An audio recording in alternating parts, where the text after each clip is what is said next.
Los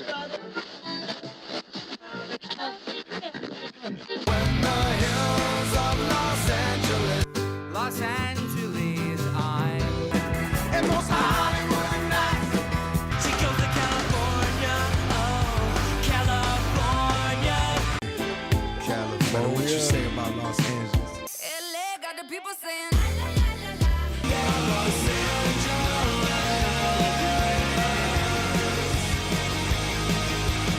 You're listening to Corner of the Galaxy on cornerofthegalaxy.com.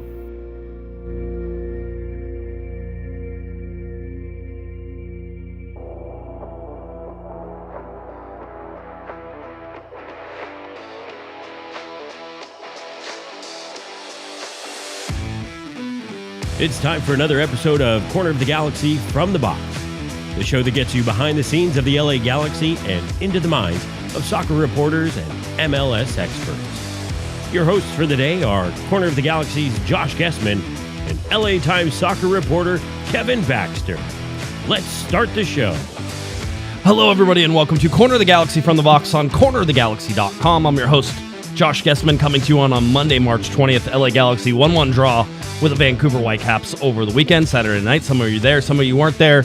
We're going to talk about that game, talk about what happened before the game, what happened during the game, atmosphere, all that fun stuff. The LA Galaxy, in my personal opinion, just to kick everything off, played their best game of the season. Maybe not saying so much. We'll discuss that and sort of talk about it a little bit. A big addition to the LA Galaxy's front office. That is going to come later in the show, but I'm sure we're going to hint and talk about that as we move through all these other things as well. And also rumors. A lot of rumors swirling around today. One of those fell flat. Another one looks like it's falling flat. So we will get to those and get you all the updates as we ready you for Portland coming up. All right. To help me do all this, we're glad to have him back. It's Kevin, the Panda Baxter. Kev, how's it going, buddy? Hey, I saw a pirate yesterday. You saw what? A pirate, not a Pittsburgh pirate, a real pirate. Can you see a real pirate? I think so. We were. Were you at Disneyland? No, the lovely and talented Mrs. Panda and I we went out to brunch. Remember brunch? Went out to brunch, and there was a woman in this Mexican restaurant, and she had a parrot on her shoulder the whole time. And so I think the name was Polly. You're considering her a pirate then? I think she was a pirate. I'm not sure. I didn't ask her, but I think she's a pirate. By the way, speaking of food, I know you didn't, but right. I did. I enjoyed the pupusas again on Saturday. And I was very happy to give my money to a great cause for in exchange for some good food, by the way. Right. I was very happy to see the long line over there, too. I got there a little bit late, and the line was pretty long. I appreciate them allowing me to jump the line, in a sense, so I could get back to work. But always glad to come over there and support a good cause and get some really good food. Although, you know what? I'm not wild about the Salvador horchata. Okay. Well, that's okay. You don't have to. That's fine. The pupusas were still excellent, right? Right, and the plátano frito was really good, and they serve it the correct way with sour cream, which wonderful. A lot of people don't do, so that was wonderful. I want to go back to your pirate thing. Two things. Okay. Long time ago, when my wife was my girlfriend and we were dating, we went to Disneyland, and afterwards we went out to the what's the tiki hut that's at the Disneyland? Oh, the tiki room? Not the tiki room. There's an actual restaurant that's in the hotel. Somebody will remember what the name of it. Oh, Trader Sam's. It's Trader Sam's. I remembered it. I'm there. So Trader Sam's, you could get alcohol there. You can do so. So we decided that we were going to go there and have a couple drinks, and you sort of overlook the pool, and we're sitting there. And I swear to God, if you go back and look on my personal Instagram and go all the way back that day, you will see a picture of this person who looked exactly like a pirate. And he didn't work there. It was just a dude, and he definitely looked like a pirate. I thought he was a real pirate too. So I know what you're saying. So that was one thing I wanted to say. Did he have a parrot? He did not have a parrot. Okay. But the parrot would not have been out of place. And then as a second aside, so we can go completely crazy and nuts. And by the way, I got a comment from a listener who says that sometimes our show goes too far off the rails and they'd like us to be more structured. So in the vein of that, I would like to tell you how at the train club, we had somebody ride with a parrot on their shoulder. They went to ride the trains with a parrot on their shoulder, and that made us have to think about our pet policy and whether or not we are allowed to have pets on. And what type of pets are you allowed to have? A ferret? Can you bring a snake on? Could you have a parrot on it? There's things you don't think about until all of a sudden somebody has, their support parrot and they need to be able to ride the train with them. So I just would like to point that out. So off the rails already. That's what I'm trying to do. Okay. Yeah, we haven't even started yet. We're already off the rails. Speaking of trains. Yeah, exactly. So anyway, okay. So LA Galaxy. Norfolk Southern Railroad, I guess. Is that what you're going with Off right the now? rail. Yeah. Yeah, I gotcha. Okay, go ahead. The derail jokes are always funny. Just wanted to tell you. There's actually a train joke that I'm not going to tell you that has derail and off the tracks. Yeah, we're going to get back on the rails. It's hard now. to stay on the tracks. That's the punchline. LA Galaxy 1-1 Vancouver. So home opener.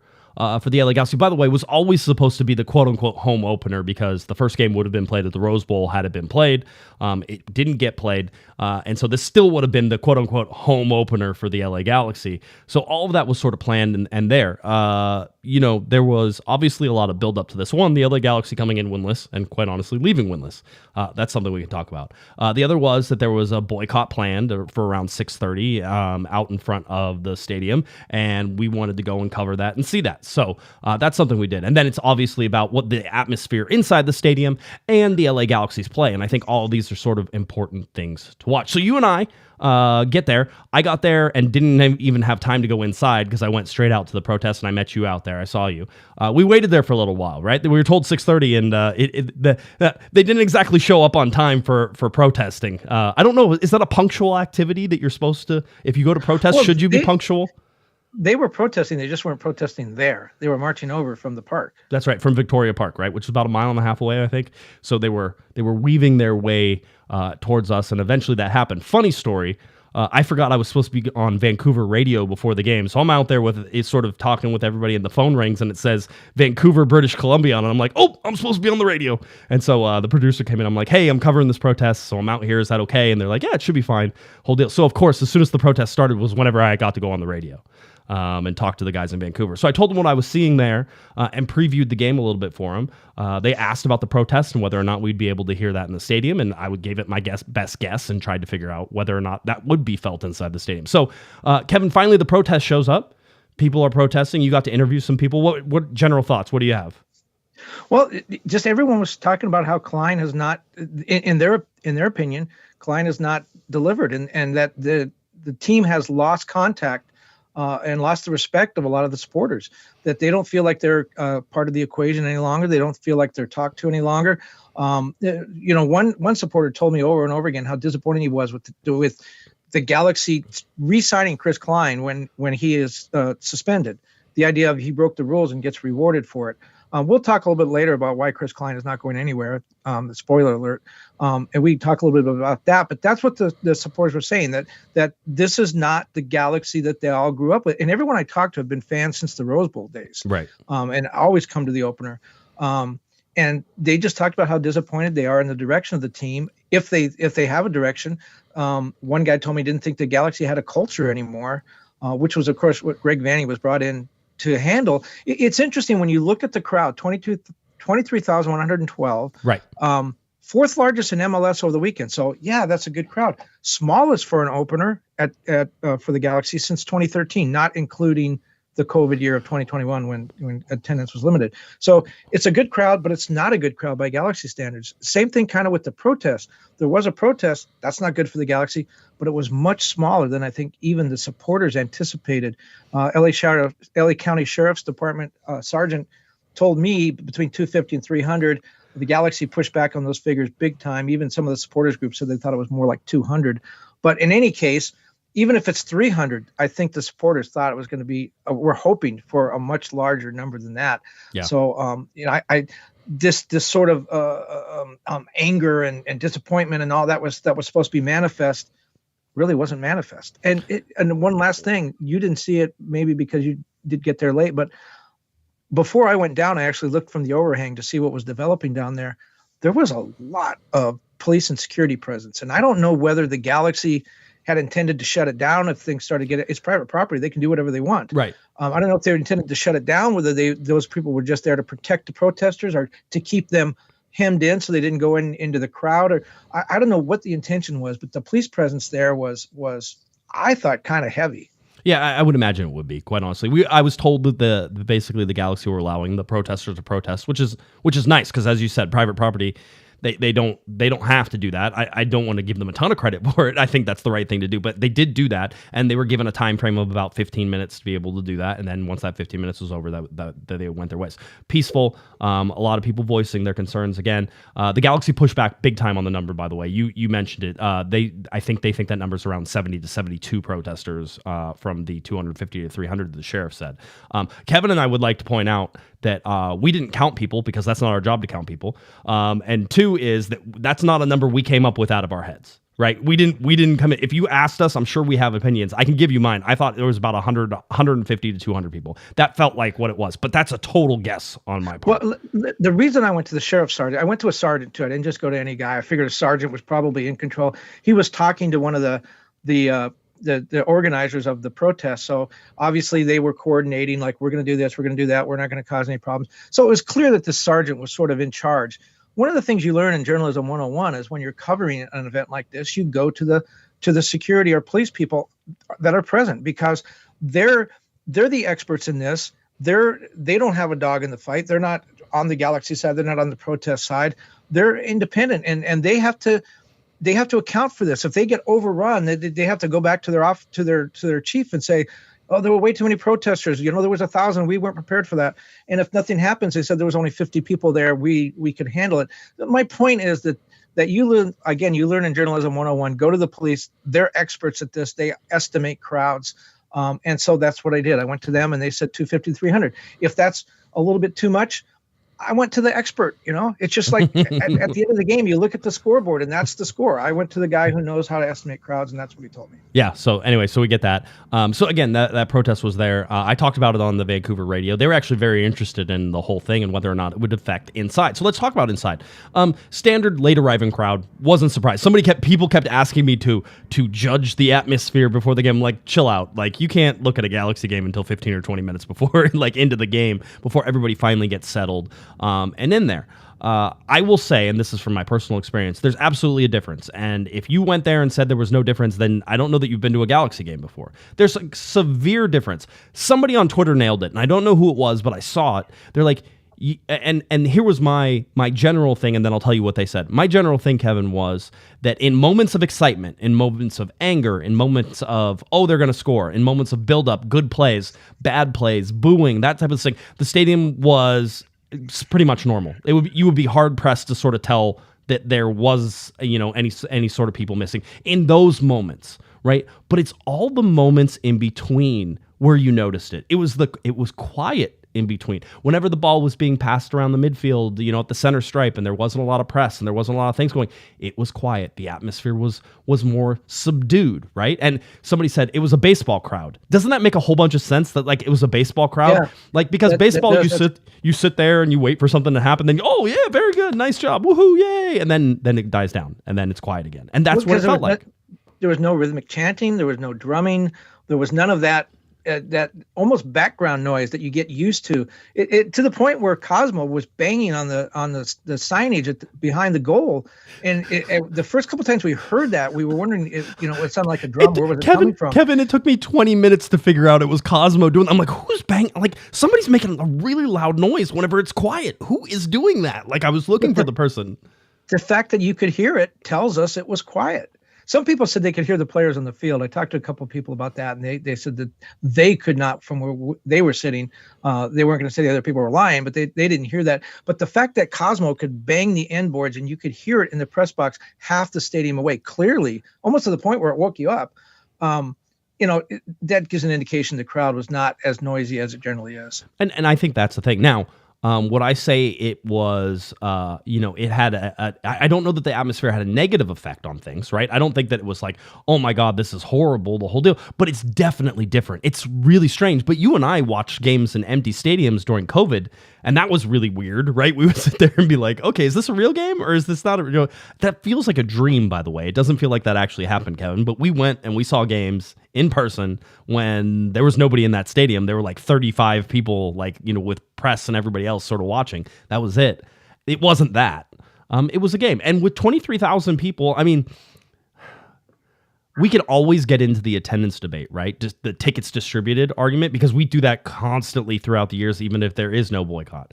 But they're staying consistent with what it is. Tickets distributed. It's not attendance. It's not how many people are in the building. And usually in a regular game, I would tell you there's usually 2 to 3 to 4,000 less people than they say there are with the seats. There were definitely seats empty.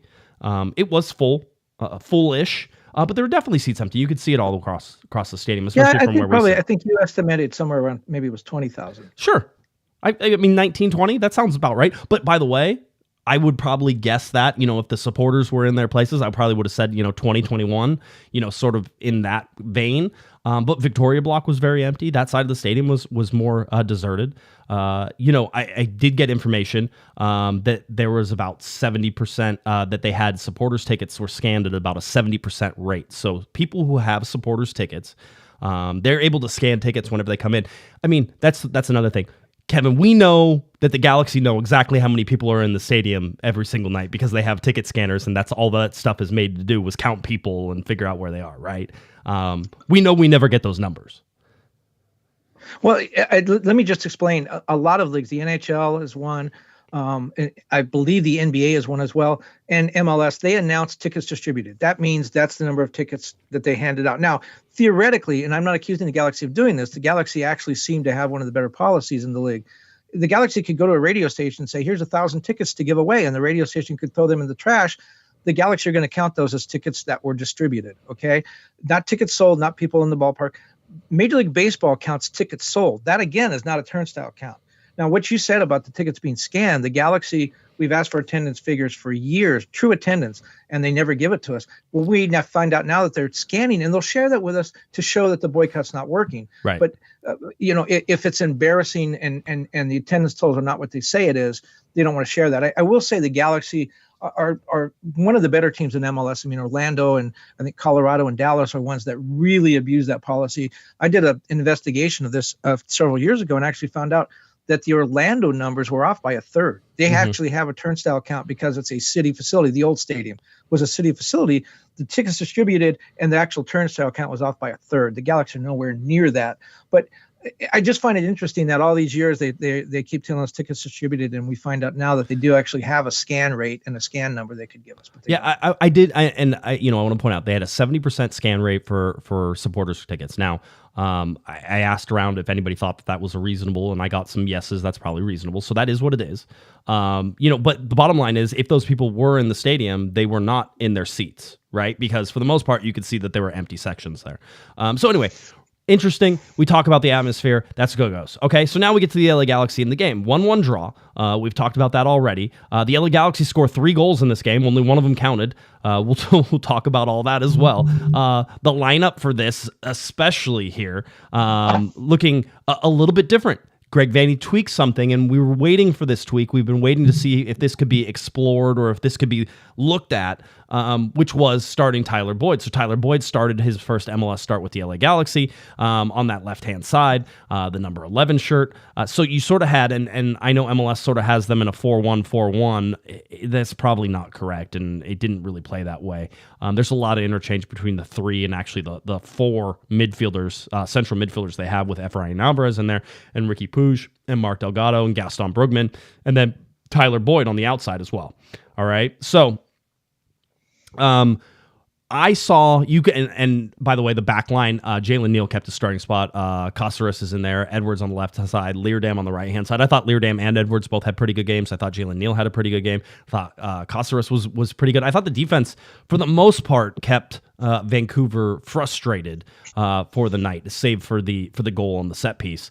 And there was one big chance that Jonathan Klinsmann had to come out. And we have to talk about that as well.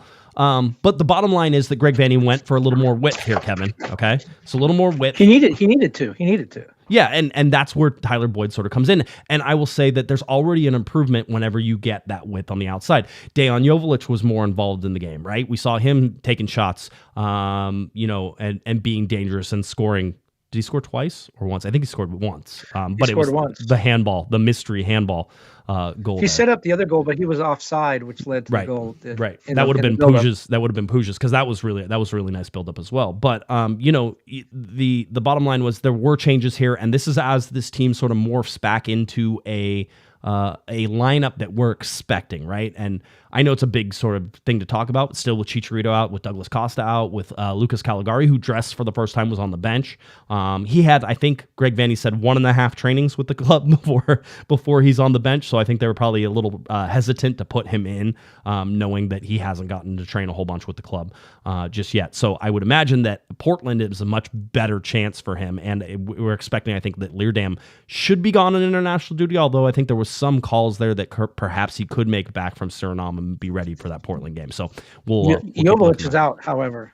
Jovic will be out for Portland. And Wills. And that's going to be a big talking point, right? Chicharito coming back. So if Chicharito is healthy enough to play, do you play him on turf, right?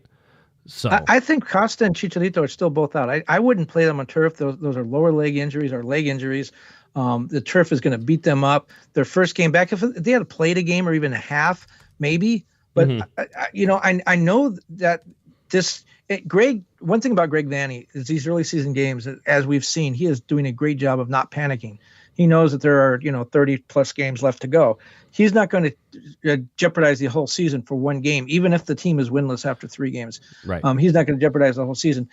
The hamstring thing we saw with Chicharito a couple years ago, the calf just never went away. Hamstring is even more of that kind of injury that never really heals during a season. I'm not really sure what Costa's problem is, exactly what it is. I would not risk either one of those. Of course, I'm not there at training. I don't see what they're like. But, if they weren't well enough to play last Saturday, I wouldn't risk them in playing at Portland at all. I think there will be some push to get Chicharito back there. I like Preston Judd. I just don't think the LA Galaxy will start Preston Judd. Maybe he goes around it. Maybe Ricky Pouge starts at the up top at forward or something like that. Maybe Tyler Boyd starts up at top at forward. I mean, you can do a bunch of crazy, wacky things that would be really difficult for us to sort of figure out and try to do, right? But that could be an answer for that. But anyway, I really like Tyler Boyd getting on the outside, providing things. Providing some service, he sat his defender down. Did you see the one wherever he deked him into the box and the defender went one way and he went the other way? So some good stuff. Not great, just a better overall product from the LA Galaxy from back line to front line. Still not finishing probably at the rate that they think that they should. And if you looked at expected goals in any of this, you're going to be sadly disappointed to know that the largest chance the LA Galaxy had, they scored, which was the .65 from Kelvin Leerdam, who scored his first goal in 3 years, I think. Great little post-game talk with Kelvin Leerdam as well. I don't know how you could sort of see a nicer guy with Kelvin Leerdam and just like a genuine guy. He talked about, this was the feel-good moment sort of the whole thing, but Kelvin Leerdam talked whenever he was asked how it feels to score a goal, and he goes, everybody loves to score goals because it brings us back to our childhood, because everybody started playing this game as a child wanting to score goals and wanting to be that difference maker and that goal scorer and those things.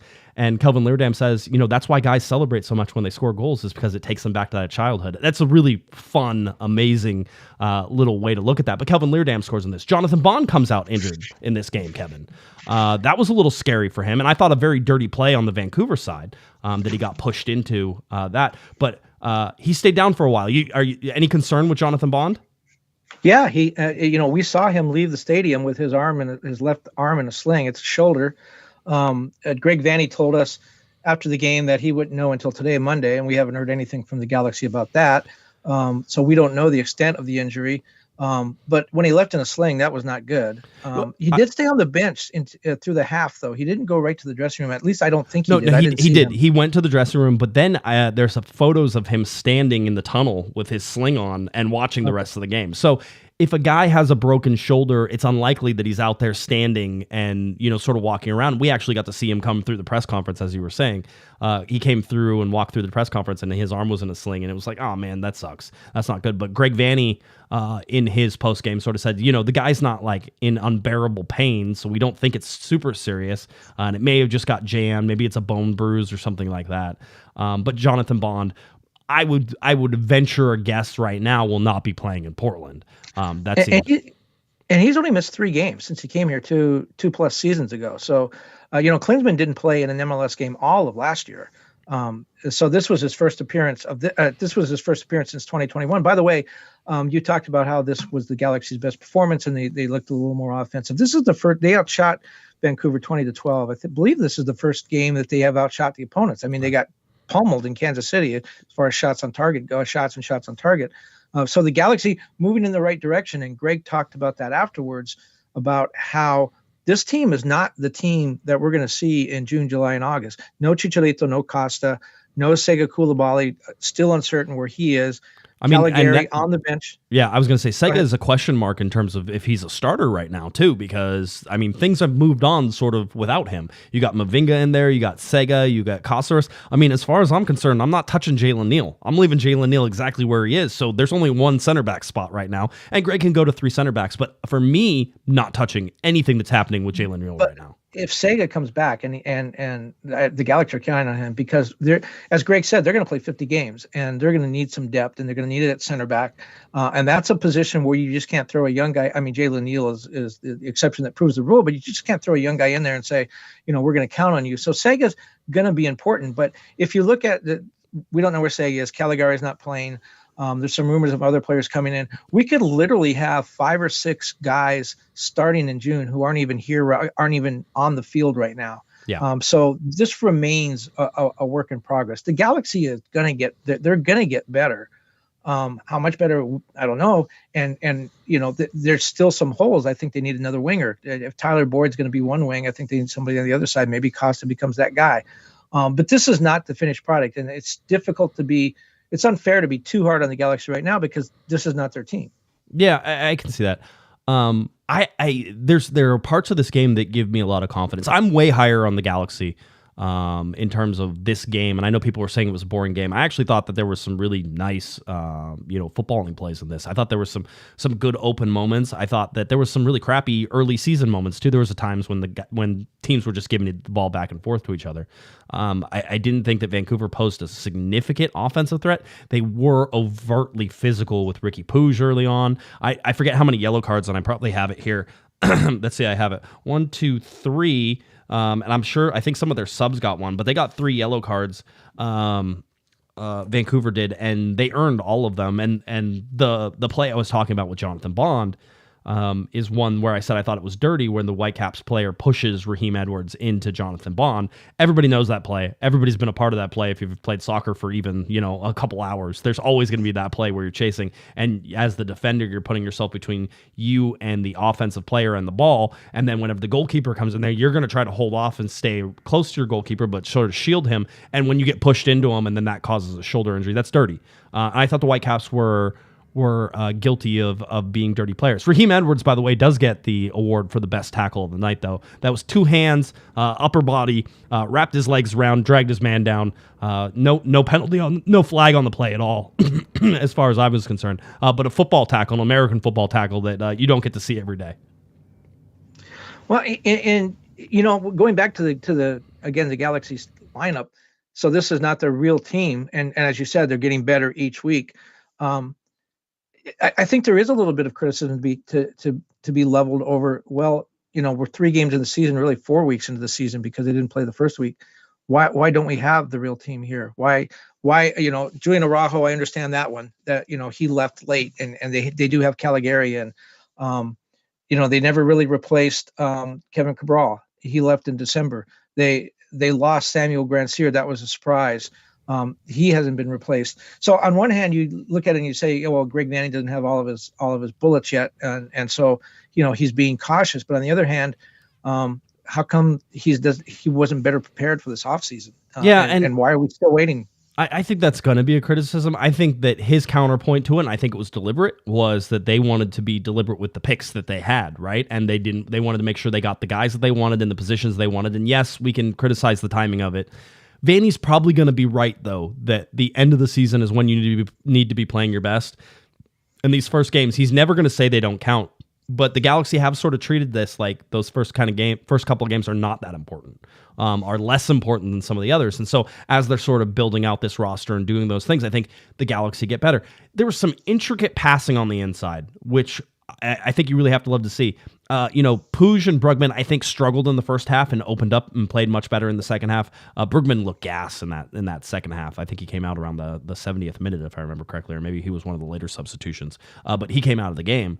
I think the sub that they had to use for Klinsmann coming in for Bond, and I don't think that there is, in my opinion, watching this, I don't think there's much drop-off between Klinsmann and Bond. I really don't. In fact, Well, they're both named Jonathan. yeah, I mean, you can't even get it wrong if you just yell Jonathan back there. You're always going to get the right guy.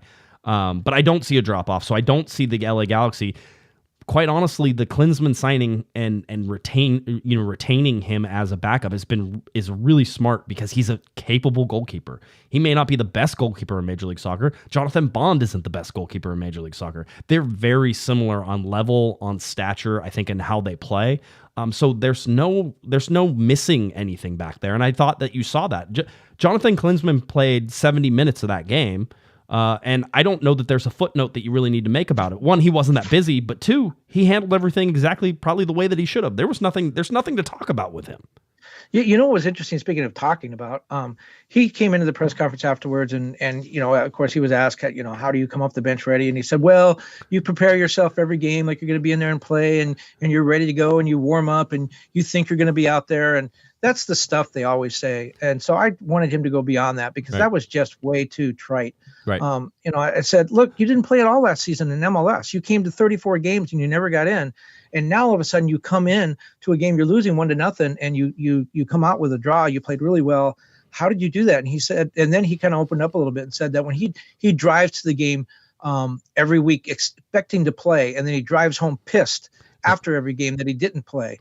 And he said, tonight I'm going to drive home and I'm not going to be pissed for the first time. Yeah, since 2021. He used different words, but he goes, it's like you drive up to the stadium and like today's drive was really, he said the SH word, and we're going to say crappy, right? He said, the drive up to the stadium was crappy, and it was making me angry that I wasn't going to play and that I was going to be out here, but it's knowing that could happen. And so it was nice. It was refreshing to sort of hear him.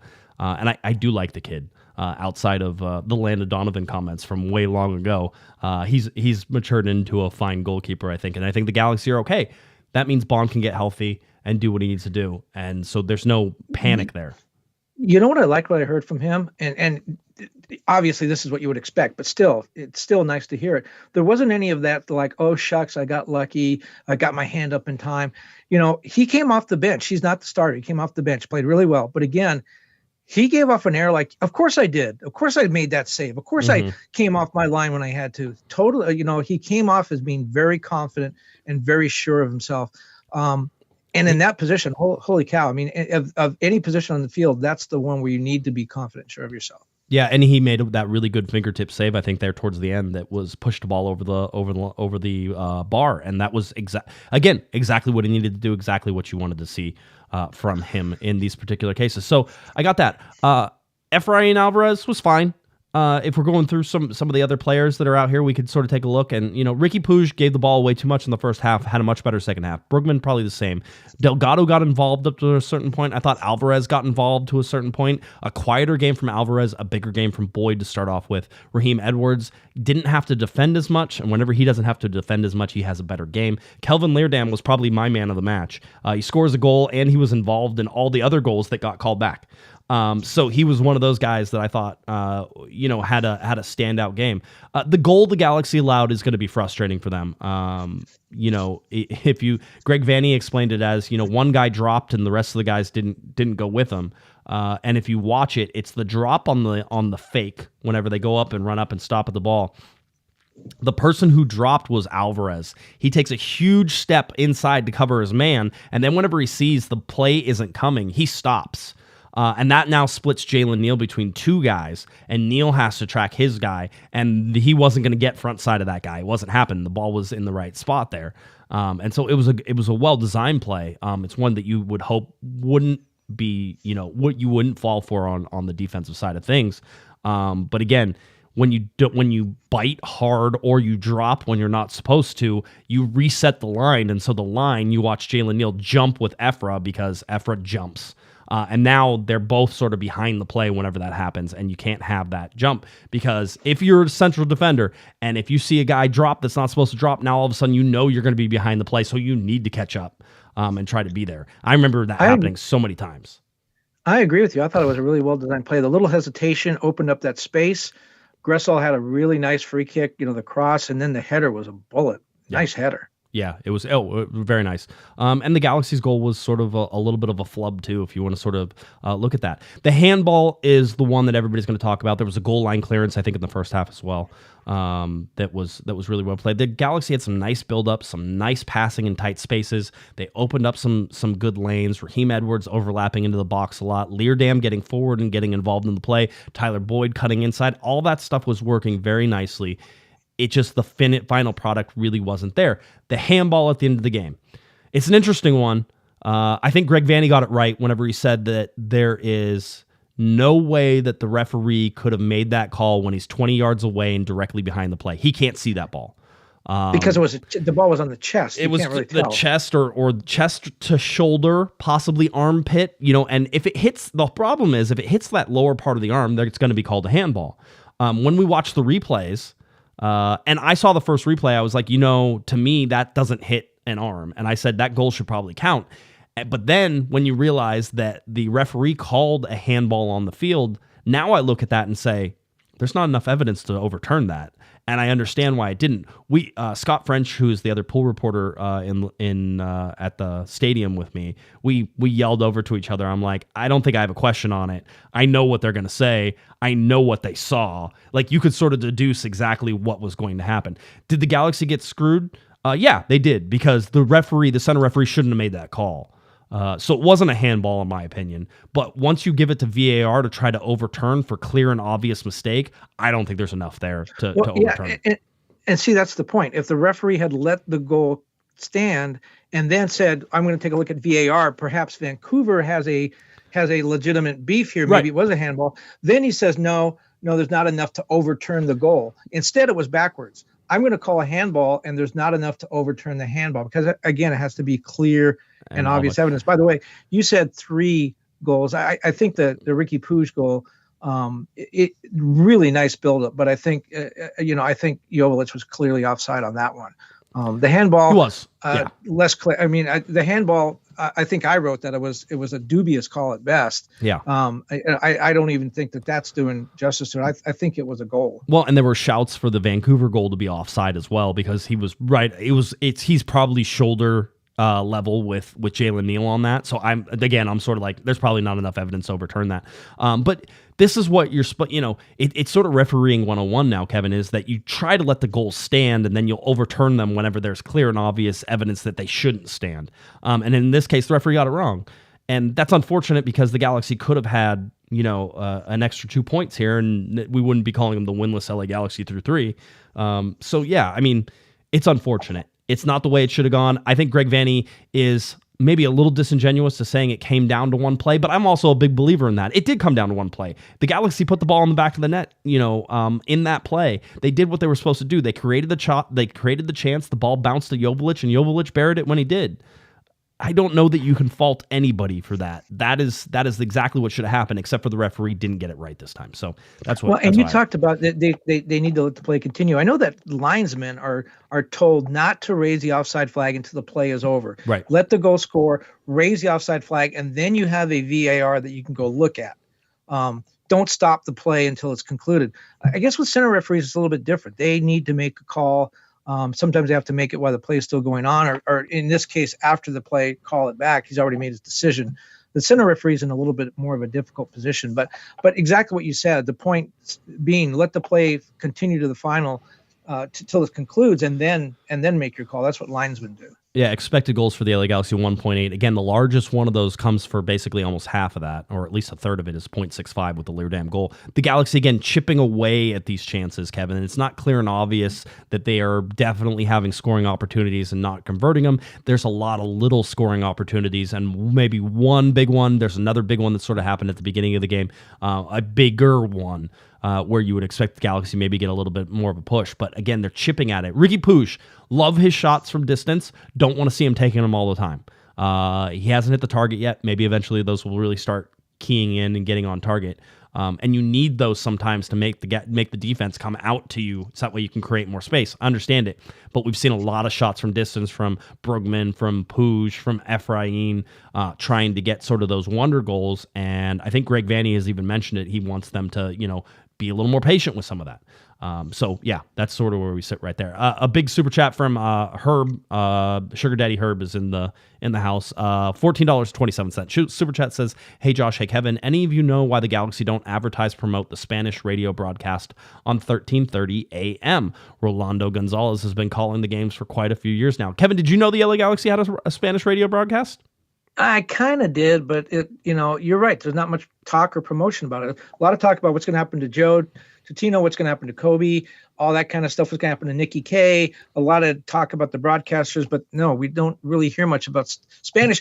And what's interesting is the Galaxy forever and ever and a day have always said that they want to market to that community. That's why they brought in Gio. That's why they brought in Chicharito.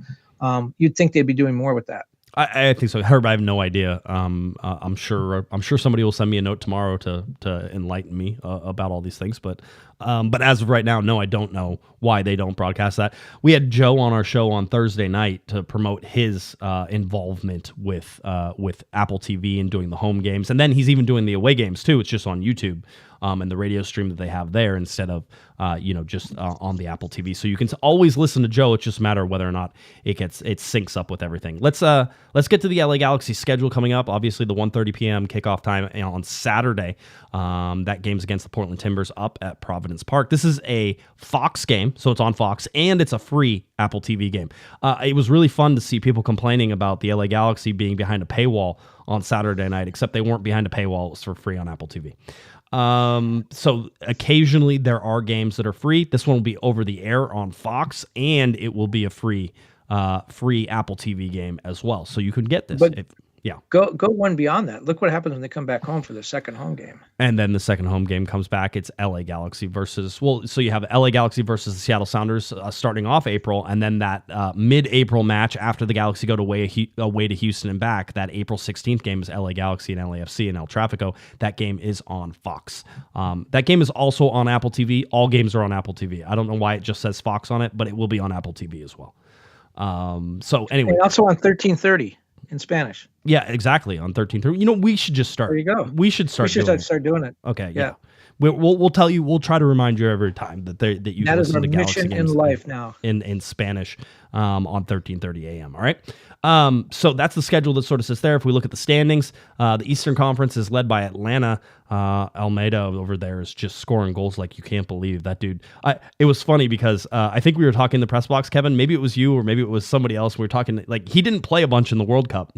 Argentina ends up winning. No, he never played, but he got a medal. But he got a medal, and all of a sudden, and I was joking with the Hammer on a text. I was going, this guy didn't get much time or didn't play in the World Cup, and if the way he's playing in Major League Soccer, you would think that he was the reason they won. He's just on a tear right now. 4 goals, 4 assists in 4 games. So what does that tell you? The guy that didn't even get off the bench for Argentina's World Cup team and dominating MLS, does that mean Argentina is that good or MLS is that bad or he should have got a chance? I guess I don't know what it means, but I do believe, I think I heard this stat, he is the first MLS player to win a World Cup while being an active MLS player. Obviously, there's others have come and been in World Cups and stuff, right. But he's the first active MLS player or first MLS player to win a World Cup while he's an active member of MLS. Yeah, it'd be it's just fun to watch. Anyway, so that's Atlanta. In the Western Conference, of course, it's St. Louis because I'm sure everybody had St. Louis winning their first 4 games, right? First time ever in expansion history that the expansion team has won the first 4 games. Is that correct? And yes, and they started out by winning in Austin, and I believe it was Texas weather. And then they played this game 15 degrees, and I think it snowed at one point. Yep. So not only have they gone 4-0, first team ever to win their first 4 games as an expansion team, but they've done it in all kinds of different weather. Yes, they have. So it's been sort of a crazy run for them. So they're number 1 there. LA Galaxy currently in 12th spot, 1 point out of a playoff position, just in case you're trying to count for the early ones. It's impossible to be outside of a playoff position. I'm sure there'll be somebody. St. Louis currently leads the Supporters Shield with Atlanta right behind him, just in case. In New England in there with 9 points in 3rd place. And just again, pay attention. I think New England just handled Nashville over the weekend, if I remember correctly. Yeah, they beat them. And who's New England's coach again? That's Bruce Arena. Yeah, it is. Let's get to a little bit of rumors here before we hit our last main topic before the end of the show. There was a lot of talk about Admir coming from Atletico Mineiro. And so there's a whole bunch of stuff going on right now with this. And there was links to the LA Galaxy. Now all those links seem to be indicating that the LA Galaxy have been outbid for Adamir, that he will not be coming to the LA Galaxy. This was the winger that was sort of the right winger that was going to come in and sort of provide that right wing depth. We were trying to figure out how you make it a TAM play and all that stuff. That seems to have fallen apart here towards the end of it. You still have a mute button, Kevin. You can still use it instead of everybody listening to you blow your nose. Just letting you know. You can use that mute button at any time. I'm afraid I'm going to lose, and then I'll be gone forever. That's okay. Nobody will miss that. Nobody will miss you or you blowing your nose. The other one was that there was for a while today, and I held off because I figured this was the case. There was this young midfielder named let's see, Bogus is his last name. It's Matuas Bogus from Leeds United. And everybody was thinking he was 21 years old and that perhaps the LA Galaxy were going after him. That's what some of the reports had said. But of course, this was a mistaken identity. There's only one team in Los Angeles whenever it goes across the sea, and it's the LA Galaxy, and they got it confused. This signing looks like it's going to LAFC and has been linked to LAFC for quite a while. So I don't think anybody will be surprised. So those are your rumors right now. Julian Aude, which we've talked about a whole bunch, that still seems like that's a done deal. And that will, I would imagine, be announced here in this next week, as long as all the paperwork's lined up and all the T's and all that stuff get crossed. So Julian Aude coming in to be that left back, possibly to move Raheem Edwards into a winger or wing back role. And then he's going to be a U22 player, so Efrain moves, correct? Yeah, Efrain will go to TAM. Yeah, Efrain will go to TAM. We talked about that because of transfer fees attached with everybody else. Efrain Alvarez makes the most sense to just go over to TAM. Again, he's not getting a raise. I know a lot of people get upset about that. I think he still has homegrown status. I don't know if that changes. Go back and explain that, because the reason that it's going to be a U22 spot is because of the transfer fee. It has nothing to do with his salary. He's not going to get $1 billion. Right. It's the transfer fee. Yeah, and so basically, whenever you're doing a TAM contract, and we've talked about this, but when you're doing a TAM contract, you have to factor in the acquisition fee. So if you get a transfer for $1 million, and then you pay somebody $600,000 for a salary, their total TAM money there is $1.6 million, right? If it was on a 1-year deal, that's how that would go out. With U22 rules, there are unlimited acquisition fees, so you don't have to account for the transfer fee, but you have to have a salary that's for the player that's under $650,000. So technically speaking, this would never happen. You could spend $20 million, Kevin, for a player, and you wouldn't have to count that as long as his salary was under $650 and he was a U22 player, right? So if a guy's worth $20 million transfer fee, he's not going to get $650. That's why it would never happen. It's just just a sort of one of those things to point out. Okay, so that's why Efrain Alvarez, who already makes $700,000 a year, I believe, will go to TAM. Which there's $650 is the max budget, so it's only really $100 and something thousand, or maybe even $50,000 a TAM, maybe a little bit more. But he hits the cap differently too, because U22 at his age, I think, was $150,000 cap hit. Well, now on TAM, he will take a larger cap hit, and they will use some of that TAM to buy his cap back down. We don't know what those numbers are because they will never tell us, but that's what's going to happen whenever that goes through. Clear as mud. Yeah, I know. Let's talk about the big acquisition, though, and I think you have some original reporting to confirm as well, but it was announced. And remember, let's go back. No, it wasn't announced. It was announced on Twitter. Yeah, it's announced on Twitter, but let's go back first. So on January 5th, Paul Tenorio tweeted out that LAFC's assistant general manager, Will Kuntz, is leaving the club per source. That prompted Kevin and I to have a conversation on one of our podcasts where we said, the LA Galaxy need to sign Will Kuntz. He wouldn't need to move. He could stay where he's at. This seems like this is absolutely going to happen. And this was sort of in that was that during the gray period, Kevin, before we found out whether or not Chris Klein was being extended or not? Yes, it was right kind of right in the middle of the gray period. And so, there was speculation that perhaps he would replace Chris Klein. We'll talk about that in a minute. Yeah. So anyway, so we said, hey, the Galaxy should go out and absolutely get this guy. Will Kuntz started his sporting career with the Yankees. Started as an intern. I read a whole article about him today where he basically wanted to send George Steinbrenner a letter because he was alumni of the college. He went to Williams College. And so I think it's probably a university, and everybody who went to Williams will be very upset with me. But he went to Williams, and George Steinbrenner went there, and so he was trying to figure out how to send a letter to George Steinbrenner saying, hey, I want to come intern with you, whatever he could do, blah, blah, blah, the whole deal. And so he didn't know how to get the letter to him, and so he just emailed the president of the college and was like, "Hey, I'm trying to get a hold of George Steinbrenner." Can you imagine the cold email that comes through? It's like, "I'm trying to get a hold of George Steinbrenner. Do you have an address?" And the whole deal. And the president of Williams is like, "I know George." He goes, "Why don't you come to my office, bring the letter. I'll send them a letter with your letter saying that I suggest I want you to do this." And so they sent that happened. The college president sent the letter down to George Steinbrenner. Kuntz goes down there, Kevin, and he goes through and they're sort of like, they showed him, gave him a tour and did all this stuff, and they're showing the stadium, and they sit down. They're like, "All right, where do you want to work? Because George Steinbrenner has already approved your internship before you even got down here, right? So you've already been approved. So where do you want to work?" And he's like, "Well, I want to work in baseball operations." And so he was with the Yankees. I think when they won 2 pennants and 1 World Series, eventually ended up being in that under Brian Cashman, the general manager, the whole deal. So he was in that operations field. And he sort of ended up as director of scouting, the head of the scouting department. He did, for and the they Yankees. and they called him the Wonder Kid, right? That it was the Yankees Wonder Kid and all this stuff. Then he leaves the Yankees and he goes and works for Major League Soccer, and he works in the field that sort of combines legal and everything else. But he was helping to write contracts with players. He was helping to figure out rules and a whole bunch of other stuff. So you're talking about somebody who has been deeply involved and is deeply intimate with the rules of Major League Soccer. That's whenever he left that position to go to LAFC, largely known as the best number 2 in all of Major League Soccer, Will Kuntz. It was reported, I believe, by The Athletic, and then you can give your approval of this as well, Kevin. But that Will Kuntz will join the LA Galaxy. So what do you know about this? Well, first of all, I really like Will Kuntz. He's a great guy. He's a really good guy. His background that you just went through, I mean, yes, he was scouting baseball, but in scouting, there are some similarities between whatever sport, projecting body types, those kind of things, mental makeup, physical makeup, those things all translate. He may not be able to tell, he may still be better at telling whether a right-hander is going to be able to develop a changeup as opposed to whether a soccer player can use his left foot. But there is some similarities in scouting. I think he would be well versed in working in that world. But the other thing is the contract and and he helped to develop the salary structure. He knows that stuff inside out. You just went through this whole thing with Efrain Alvarez. I still have no idea what you were talking about. Will Kuntz knows that stuff.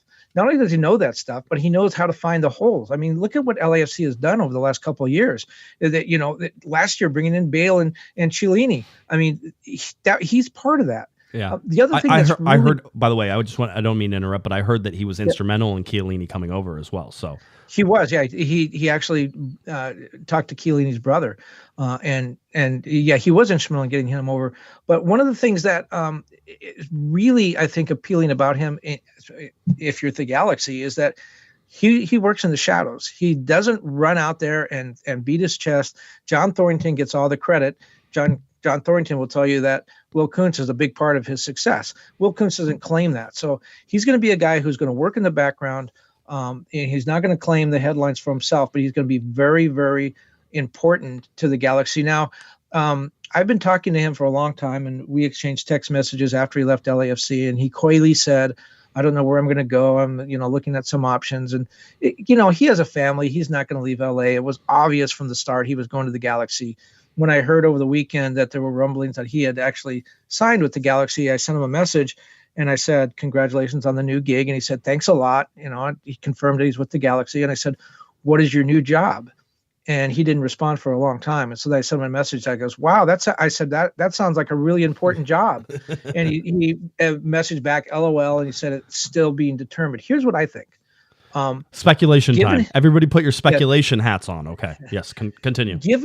Given the situation, the Galaxy front office, is that to speculate? It says papusas. It says I was just hungry. So it's Spanish for speculation. Okay. Given his expertise in the contract language department and in scouting, and given the fact that the Galaxy, I think, need to sort of isolate Chris Klein. Chris Klein is great on the business side, right?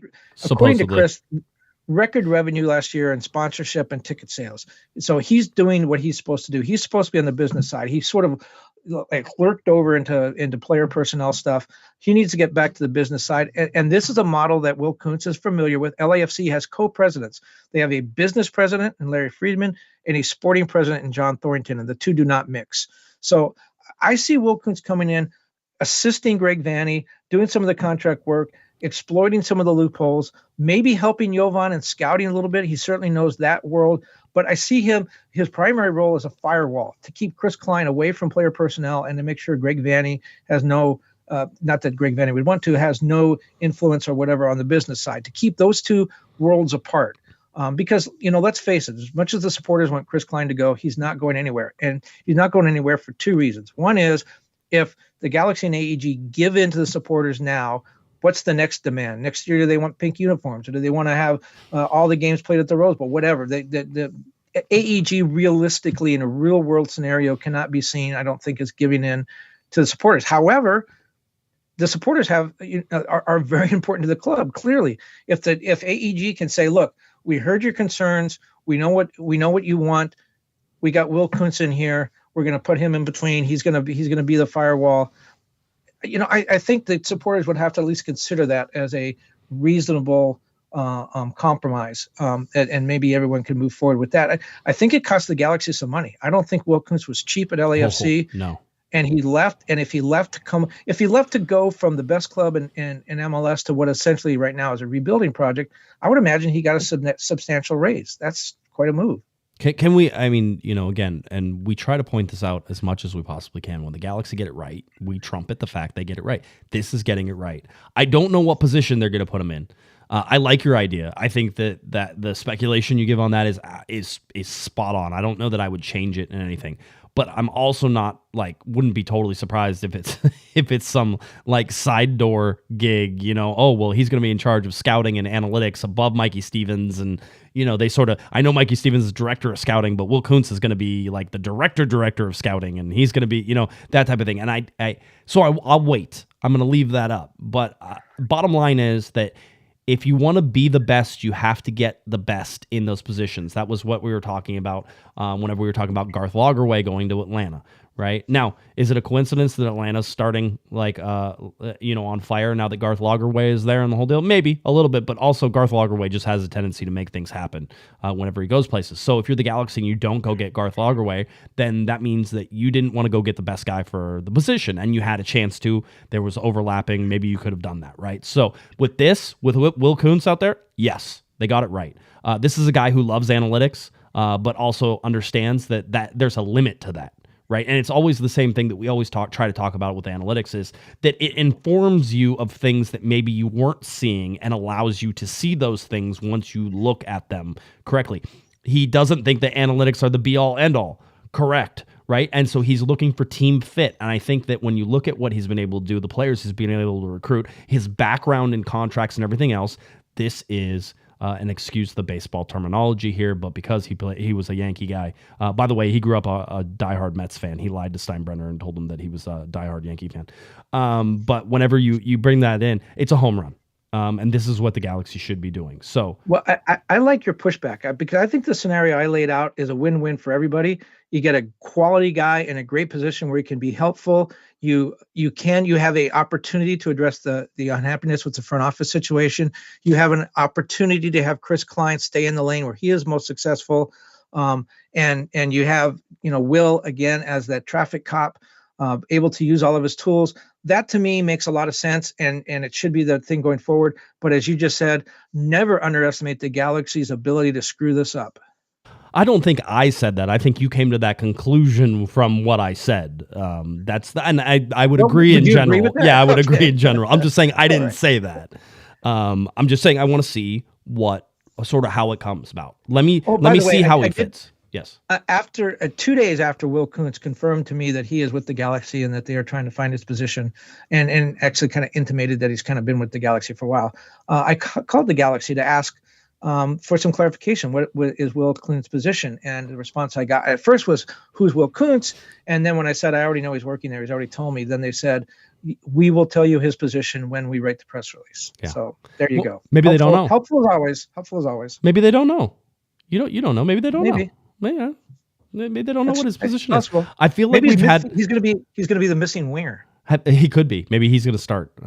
He's a big guy. He's a big athletic guy. He would be good. played basketball for Williams, I believe, and I think they won a championship while I was there. Again, dove down a rabbit hole today to look at some of those things. So anyway, this is a way for the LA Galaxy just to maybe squash some of the protest things. I'm not saying it's going to work. I'm not saying that the supporters groups will be satisfied with this outcome, but I am saying that we had talked about Chris Klein moving into a different position with AEG and getting him away from sort of the soccer stuff. If you can keep him up and if you can create that firewall, then maybe this ends the boycott. I don't know that. I'm not a supporters group person. We'll know whenever we know. So something to watch. Watch for what this is, though, right? Watch for who this is. Watch for what position he has. But as far as I'm concerned, the mere fact that he will be in the front office every day as he works is a win for the LA Galaxy, because these are the types of hires that you expect the LA Galaxy to make, quite honestly. And he's a super smart guy, in addition to being super talented. Unless he sold a bill of goods, I think that he was certainly smart enough to make sure that the position he's going into is one where he's going to have some influence and some power. He's not coming over to be somebody's secretary. He's, as great as secretaries are, he's coming over to be in a position of influence and a position of power and someone who's going to have an impact on this team. Yeah, he didn't leave a number 2 spot to go to a number 2 spot. He left a number 2 spot to be a number 1 guy, right? And so you'd have to imagine he's a number 1 guy. And so again, really exciting to sort of see how that comes out and how that plays for the rest of it. So I think that's it. LA Galaxy get to head off against Portland coming up. Yes, everybody says that I'm angling for free pupusas. I actually like to pay for my pupusas, much like Mr. Kevin Baxter, because the money goes to a great cause. I can't think of anything, and I've talked to Steve over at AFCHA a whole bunch. And I think I even screwed up. I was supposed to tell you something about on Thursday, and Thursday's show got all crazy because Joe came on at the last minute. Not Joe's fault, by the way. But Joe came on at the last minute. I don't know that I was 100% prepared for that, and so it scrambled the rest of the show. That listener, by the way, who said that we needed to have not go off the rails, I think was an accurate criticism of that particular show as well. I thought it really hurts whenever they're right too. Because that last show with Sophie was all over the place, mostly because it was sort of scrambling trying to do stuff. But the AFCHA guys and what they're doing in El Salvador and what they're allowing kids to do and the growth, and we're going to have Steve on as soon as he's available and as soon as we can to talk about what they're doing down in El Salvador with the money that you're spending at his truck. And the LA Galaxy Foundation are donating back the portion of the money that usually goes to the club for the concessions and all that stuff. So it's super important that if you're in boycott mode and you don't want to spend money at the stadium, you can still go to AFCHA and you can have a real impact with that money and where it's going, right? If that's what you feel. And even if you're not, they have good food, and dude, they're doing great things down there. So absolutely. 100%. Yeah, every pupusa funds a youth soccer player in El Salvador. Oh man. Yeah, it does up to a certain point. So when they win the Gold Cup and beat the U.S., it's your fault. Yes, absolutely. Those of us that buy pupusas. By the way, there's one thing we got to clear before we run. The record. I had written that they were off to their worst start since 2009 because It's the first time since 2009 they have not won one of their first 3 games. Yep. Okay, here's the chart. Okay, the chart says... But you point out that... Yeah, go ahead. That's not true. It's kind of not true. And let's be very clear that it's true. And it is kind of true. 2020, of course, was the MLS's back tournament in Orlando. And so the third game of that particular year was not played on the regular MLS season. Remember, it went all the way until July before they actually played a game. They played that tournament in Orlando.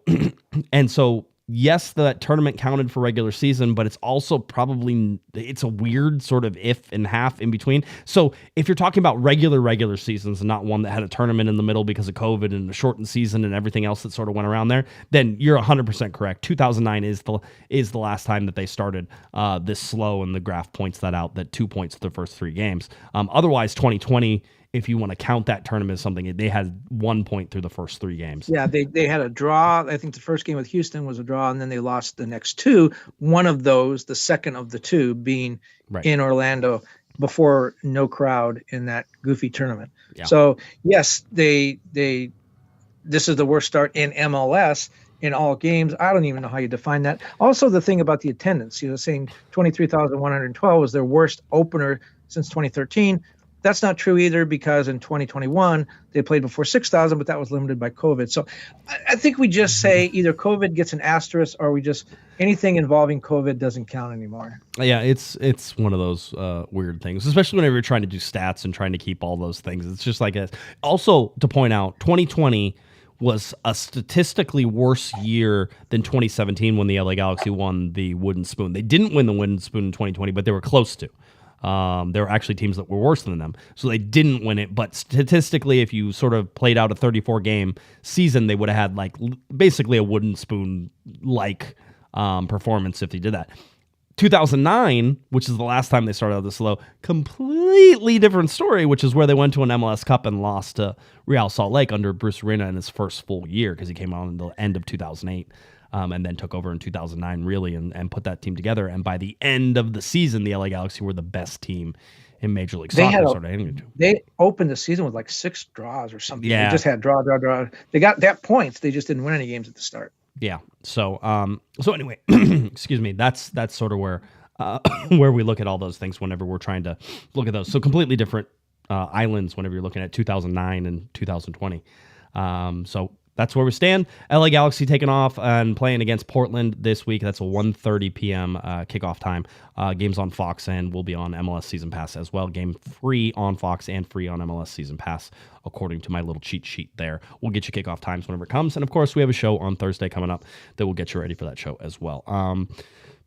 I think that's it, Kevin. We good? We're good. I don't want to talk anymore. You look like a trucker with that hat on. Thank you. Keeping. We have some listeners who are truckers. Yeah. And they're outstanding. So this is my salute. This trucker's hat is a salute to Pupusas, a salute to AFJA, and a salute to our logistics chain and the truckers who keep it rolling. All right. So there we go. See, we this is America right here. And I'm glad that we could promote all of those things. And Pupusas, man. I'm mad I didn't get there early enough to get one. I will try to get one for the next game. They were really good. They were really good. All right. And I really appreciate them letting me jump the line. It's not because I don't value the regular fans. It's I had to get back to the press box. Just yell at Kevin anytime he tries to cheat the line ever again. Just remember that. Yeah. All right. If you're looking for him on Twitter, it's at KBaxter11. Head on over to LATimes.com. He'll have a column coming out tomorrow that you'll want to catch for sure at LATimes.com. Make sure you check it out. If you're looking for me on Twitter, it's at JGuesman, JGUESMAN, and of course at Galaxy Podcast. Head on over to cornerofthegalaxy.com for all of the podcast, YouTube channel, subscribe, like, all those fun things. We certainly appreciate all of your support. All right, I think that about does it for us tonight. For Mr. Kevin the Panda Baxter, I'm Josh Pato Guesman. You've been listening to Corner of the Galaxy from the Box on cornerofthegalaxy.com. Have a great one, everybody. You've been listening to the Corner of the Galaxy podcast on cornerofthegalaxy.com. You can follow the show on Twitter and Instagram at Galaxy Podcast. And be sure to check out and subscribe to iTunes, Stitcher, and Facebook by searching for Corner of the Galaxy.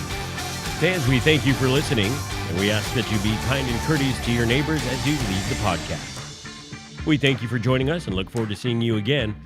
Until then, I'm Michael Araujo, and on behalf of the entire Corner of the Galaxy crew, goodbye, everybody.